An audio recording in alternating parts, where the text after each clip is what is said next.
What's up, y'all? Welcome back to my channel. I got my wine. Saturday night.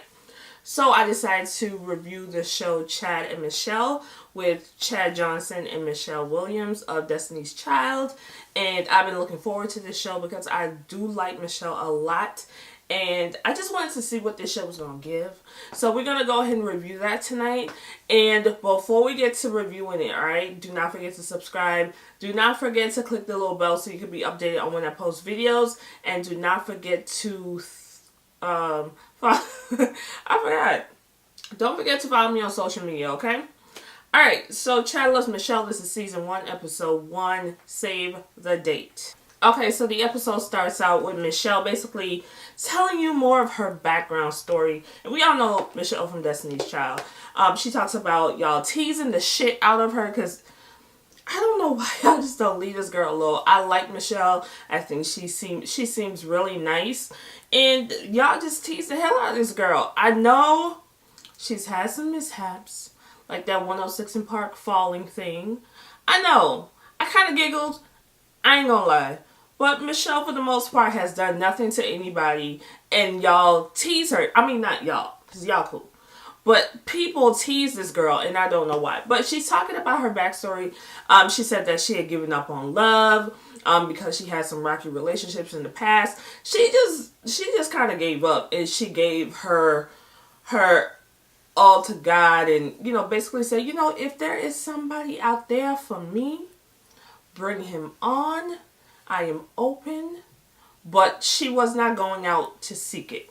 So we have Kelly. Kelly is in the... No, I don't really think Beyonce is going to be on this show. I really would like Beyonce to be on this show, but I know in my heart Beyonce Giselle Knowles Carter is not going to be on this show. But we got Kelly. Even though I love Kelly, but we got Kelly.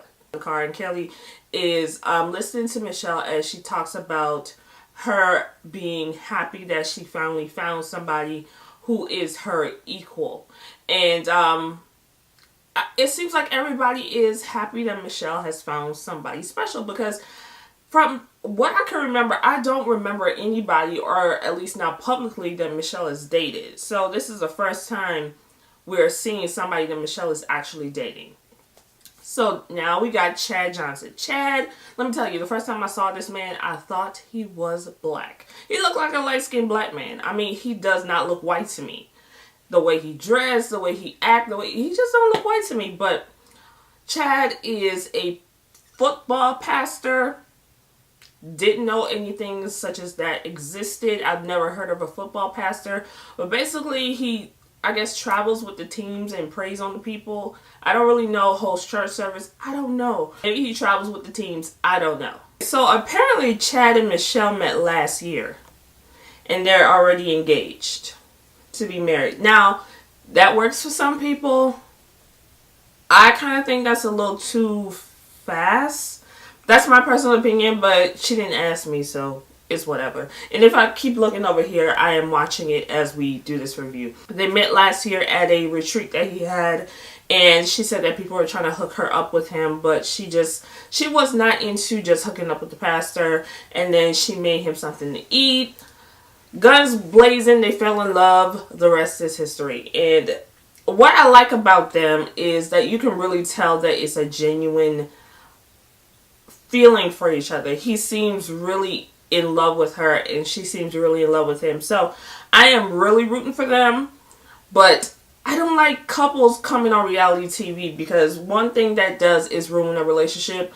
Now, I hope it does not happen for her and him, but that is not the way you want to start. Michelle is really into this man's titties. I don't know. Maybe she never had a man that had muscles. I don't really know, but she's really into his muscles. Alright, so Michelle said that a lot of people don't know that they don't live together. Their families have never met, and they have never had sex. Okay. You know what? Not living together, I get that. You're on two different sides of the coast. Fine. It happens. Some people don't live together before marriage. I prefer to live together before marriage because I need to know if I can live with your ass or not. That's just me.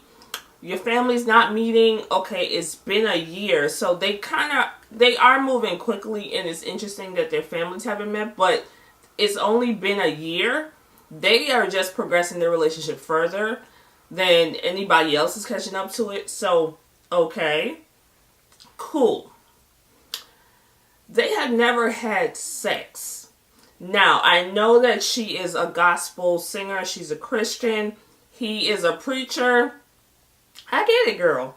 I get it. But what I am not going to do is get married to somebody I've never tried out the stuff. I've never tried out the stuff. I don't think I can marry you without at least doing something.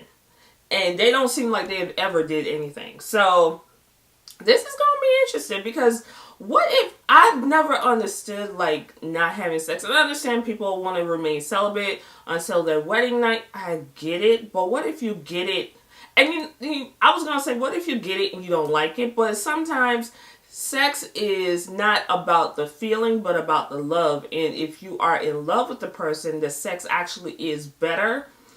Sometimes it ain't, but most of the times it is. But I don't think I personally could do that. But this ain't about me. This is about Michelle and Chad. So let's see what happens. Okay. Whew.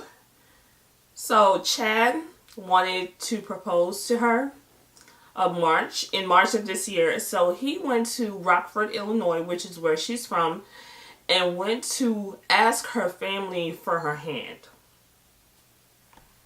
Is that thing? Okay, I probably need to not drink this anymore. Okay, so first of all, that is beautiful. I like that tradition. A lot of people don't do that anymore. So I like that he went personally. He didn't call her parents on the phone, any of that. He went to ask her hand. He said that he met up with her cousins, he met up with her uncle, he met up with her family, they had a party for him. All this time, Michelle don't know any of this is happening. He went and asked for her hand. Even though they ain't been together that long, but he did it the right way, in my opinion. Oh, Jesus. So we have Chad and his best friend, good looking guy. I don't know football, so I don't know him. But he's basically telling us about the type of person that Chad is. You can really tell that Chad is a nice person. But they are at Pebble Beach, and this is when Chad proposes to Michelle. And I remember seeing this on Instagram. I was so happy for her. I remember seeing this on Instagram, and it looked so beautiful because I think there was video footage, and I guess they got it from this, but there was video footage that came onto Instagram. And he showed her the video of his trip to Illinois, and she just immediately just started convulsing, like crying like crazy. And he got down on one knee and proposed to her. And the ring, I am not a flashy person. I don't like big, it wasn't even big, but I don't like big gaudy rings. That ring was absolutely beautiful, okay? He did good. And he said that he saved up 10 years for that ring. He saved up for that ring. When he meets his wife, he wants to buy her the best ring that he possibly can. He saved up for 10 years. Because he knew one day he would meet her. I wish he was still single. I really do. They're both crying. Oh, God.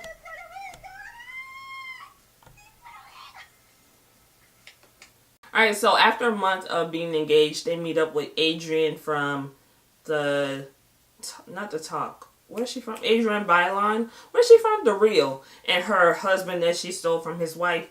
So, Michelle is talking to her. She's telling Michelle don't fuck it up, basically. And Chad is talking to Adrienne's husband, and Chad has some concerns because people, of course, when a lot of people saw that Michelle was engaged, and actually no, not when she got engaged, before when they posted it on social media that they were a couple, people were confused because, like I said, Chad looks black to me. He looks just like a light-skinned black man to me. So people are confused. Is he white? Is he mixed? Is he black? What the fuck is he? So a lot of people have been saying negative things, call her bed wench, blah, blah, blah, blah. You know how Hotep niggas do. But, he said that he is not bothered by the negativity, but he said it is taking a toll on Michelle, because we know that Michelle has some issues with depression and stuff like that. So being ridiculed online for goddamn her whole career, basically, this is another thing now people are having to say about her, and it probably is taking a toll on her. So he's concerned more about her being concerned about what other people are saying. Alright, so Michelle meets up with her best friend George in the studio. And George, I think this is the first time he's seen her since she got engaged. And he is excited for her, but at the same time, he said he is known as a third wheel. Before Chad came along, it was just him and Michelle. And then he got kind of moved out to second place in Michelle's life. Chad moved in, so he's like the third wheel in their relationship. And he kind of wants to know, have y'all done anything yet? And Michelle said, I have not. You know, I don't even think they even kissed like that. Because when they got engaged, she asked for a kiss. And it was like she was hesitant to kiss him. So have they not kissed? Like within their relationship, have they just held hands? And they haven't done anything? Like, I know you Christian, but shit, you are human. Like, have you not done anything? Alright, so George asked her, you know, if this relationship does not work out, what is she going to do next? Like, what is she going to do? And Michelle said she's done. She is not going to try to find love again. She is not going to. She said that she had given up on love before she met Chad. So when she met him, it felt like this was it. This was something that she's waited for so long. But if it doesn't work out, she's not going to date. She's not going to do any of that. She's just going to stay by herself and continue working on her career. Other than that, she don't want no man. Okay, she made a comment just now. She said that she's in her late 30s and she's supposed to be having children and being married. And this is something that we have all struggled with as women. Like, we get older and if things aren't happening the way that we think they're supposed to based on what society feels, then we feel like we are just no good sometimes. I am in my late 30s as well. I don't have any kids. I'm not married. So it's like, you know, you kind of start feeling like, okay, what the fuck? You know, but I kind of understand what she's saying, especially because she is a Christian woman. And she probably does want to do it the right way as far as getting married and having babies first. But yeah, the older you get, it's going to be difficult. Like, and people always tell me, well, Janet Jackson had a baby and Kenya Moore had a baby. Okay, these are heifers in their 50s and 40s that have the best medical professionals in the world that can monitor them. Like Kenya right now is, I think, in labor and having issues with her pregnancy. And my sister pointed out today that Kenya will never meet her grandkids at all, because if Kenya dies by, I don't even mean to put it like that, but Kenya will be 70 years old when her child is 20. This is the issue with having babies later on in life, if you can have them. Okay, so Chad and Michelle go furniture shopping, and they are trying to find a couch to put at the foot of the bed so Chad can sleep there when he comes to town. Okay, this is the issue I got. Alright, so I understand you guys don't want to have sex. I get it. Okay, you're trying to wait. I get it. Okay? But the nigga can't sleep in the bed with you? Really? Like, you have as much will as you want to. You really are going to allow this man to sleep on the couch. And I'm like, okay, you have money, so you should have more than one bedroom in your house. But I'm assuming they want to be in the same room.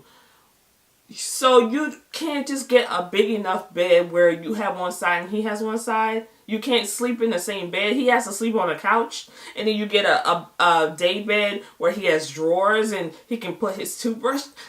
No! Michelle, I get it. But damn, you can't sleep in a bed. Is your will that, Like, you don't have such a strong will that you would just jump and fuck him in the middle of the night. You can do that while the nigga on the couch. Like, I just don't understand buying a couch for this man, this grown man to sleep on. At the foot of your bed. I don't want to say that's taking it too far, but to me that's a little ridiculous. I don't know. It just seems a little ridiculous to me because you are grown people. You can sleep in the same bed and not fucking. Like, I don't... Okay. Alright. You know what? Okay. So it is 3 months later, and this is when the reports came out that Michelle checked herself into a mental... I don't want to say a mental institution. A mental facility.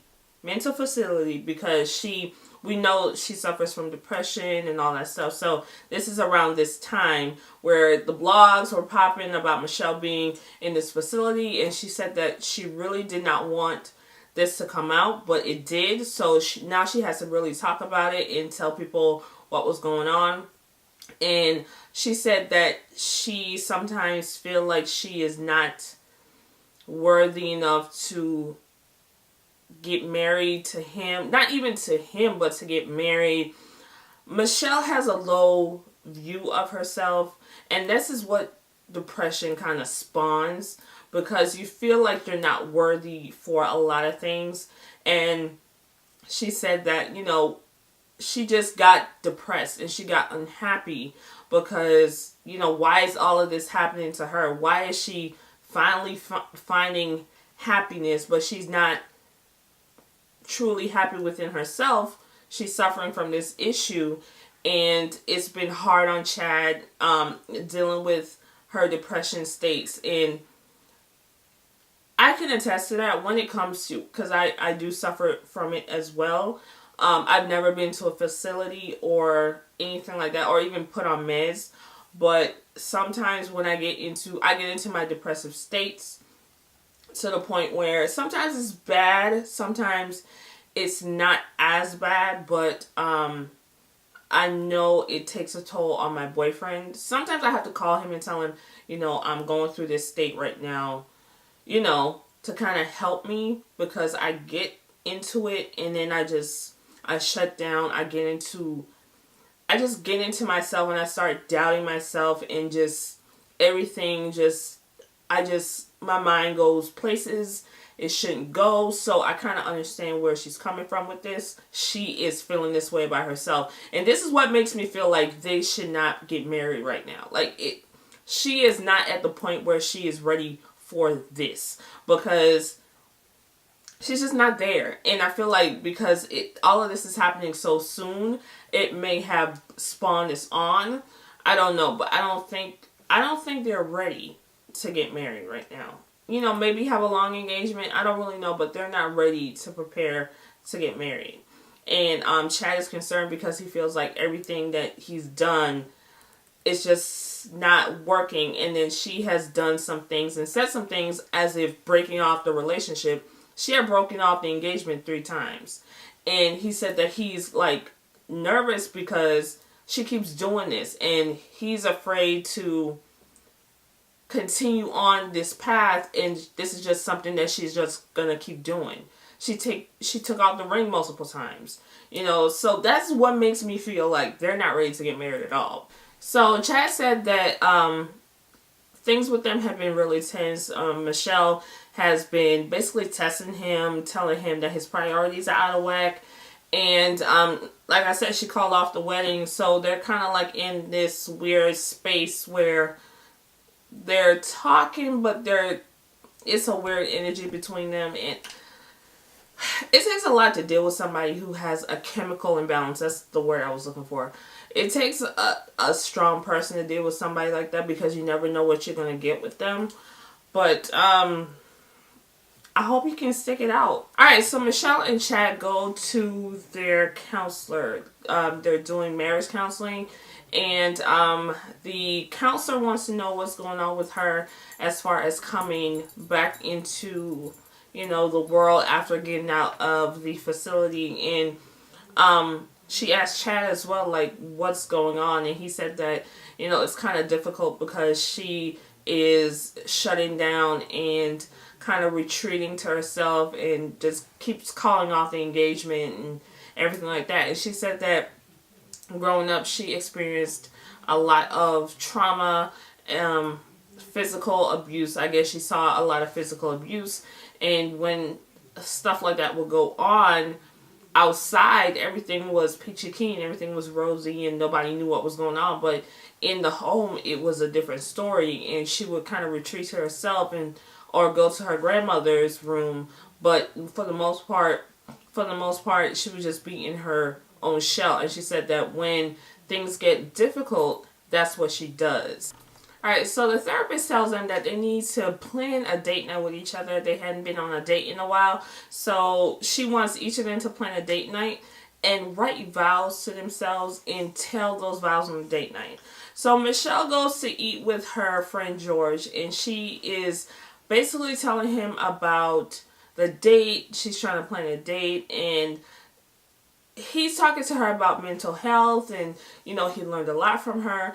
But what I found strange, not even strange, but the way they edit these shows is such a bunch of bullshit. Alright, so the scene after that, Michelle and George went to a boutique to find her something to wear to the date night.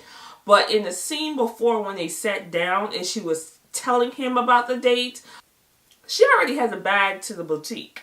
Alright, because I remember looking at the bag and it said hardware.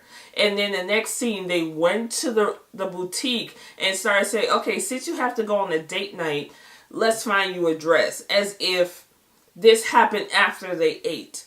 The way they edit this shit is like, is this even real now? Like, for real, is this even real? Because clearly they filmed her telling him about the date night after she bought the dress. Alright, so they go on a date night. Chad takes her to a park. They sit down. They make peanut butter and jelly sandwiches. Michelle doesn't really have much of an appetite because of the medication, but she loves peanut butter and jelly sandwiches apparently. And they sit down. He tells her his vows for himself, and he is adamant about what he's doing as far as his family and his ministry, because she tends to say negative things about the things that he's passionate about. So he is reiterating that these are the things he's passionate about, and he will continue to be passionate about them. So Michelle takes him to a hotel, which they ain't gonna have sex or nothing, but they went to a restaurant in the hotel, and that was her date night for him, and she reads him her vows to herself. And so at their date, Michelle asks if he's ready to set a wedding date. They called off several wedding dates. So she's asked if, he had a wedding day in mind. And you can tell the reluctance in his face. He is not, I guess, to broach this subject. He is kind of like iffy about it. But he said that, they should consult with the therapist because